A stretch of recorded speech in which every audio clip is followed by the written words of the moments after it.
Hi everyone and welcome to another Tooth and Nail video.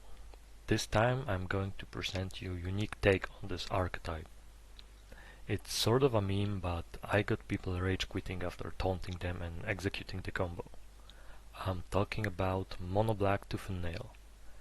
Modern Horizons 2 brought Cabal Coffers into Modern, so I started testing it because I always had a soft spot for Mono Black brews.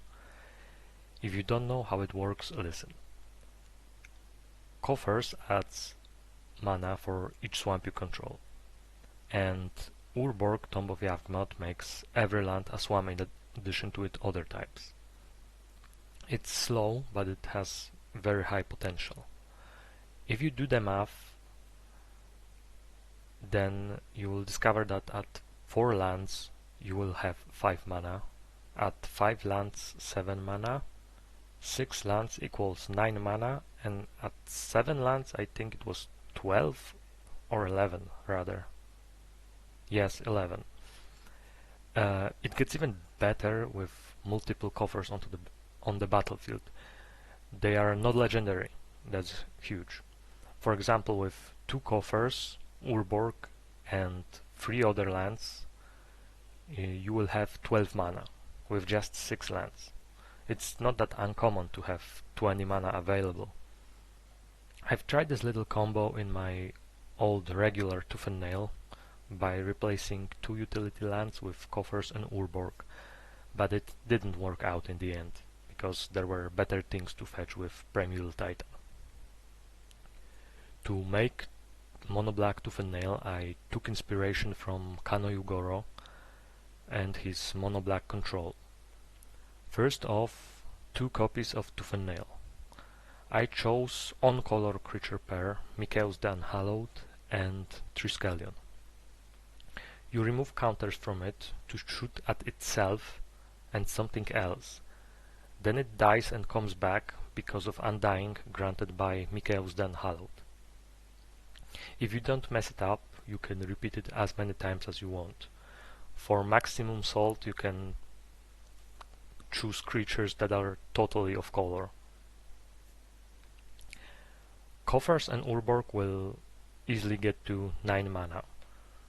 All you have to worry about is getting double green. Twilight Mire provides just enough of it. For colored mana there's also Gilded Lotus in the sideboard that you can grab with little Karn, but more on that later. Those lands start ramping you beginning from turn 4, so you'll spend first 3 turns of the game disrupting your opponent and setting up. Early discard, some spot removal for creatures and planeswalkers, life gain and graveyard hate, and sweeper. To find the cards you need, there's Expedition Map. It can get either Urborg, Coffers, or Twilight Mire.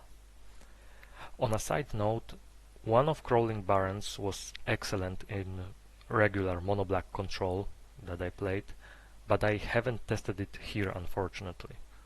It could work, but I don't know. With Coffers and Twilight Mire there might be not enough swamps. But let's leave it out of the equation. Moving on, there's some card drawing and tutors. 1 Ugin and a playset of Karns. Karn can grab any silver bullet you might need, and those would be Ballista to spend all of the mana that you have, Chalice against Cascade decks, Tormod Crypt and Relic of Progenitus against graveyard decks. Also remember, Karn can bring artifacts from exile with his -2. Needle to stop certain abilities, Orb for ETBs, Liquimetal Coating to start chipping away those lands, Ensnaring Bridge if you're a coward, Perilous Vault to destroy things, Orbs of Warding for hexproof, God-Pharaoh's statue to tax spells, your opponent's spells, Wurmcoil Engine against aggro, and Sundering Titan to scold of all of those greedy decks that would play 10 colors if Magic had that many. Also there's mentioned Gilded Lotus to provide you with colored mana, as well as second Ugin the Spirit Dragon. And this is mono black tooth and nail. Have fun miming.